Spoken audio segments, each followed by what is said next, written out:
इसी मतलब घर में बहुत सारे और भी एक्सपीरियंसेस हुए। जब हम इस वाले पोर्शन में आ गए थे ना, दूसरे वाले, वहाँ पर भी बहुत प्रॉब्लम थी। मतलब रात रात भर ना ईंटें सरकने की आवाज़ें आती थी घर से पूरी रात।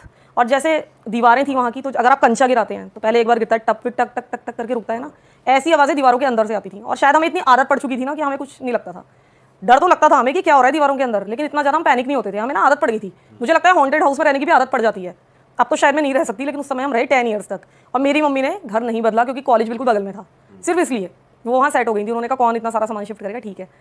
और इसके अलावा जब मैं छोटी थी तो मेरी एक फेवरेट स्कर्ट थी, मैं होंगी 12-13 ईयर्स की, डेनिम की स्कर्ट थी। तो वो ना फट गई थी, मतलब बहुत बुरी तरीके से फट गई थी, उधड़ी नहीं थी, पूरी फट गई थी, तार तार हो ये गई इसी थी। स्टोरी का पार्ट है या? हाँ, इसी घर में हुआ ये।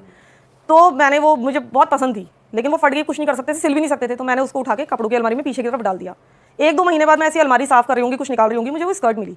मैंने निकाली तो वो इंटैक्ट थी, वो बिल्कुल कहीं से फटी हुई नहीं थी। और मैं इतनी छोटी थी, उसके बाद भी मतलब मेरे को बहुत ज़्यादा डर लगा, क्योंकि बहुत ज़्यादा अननेचुरल चीज़ थी।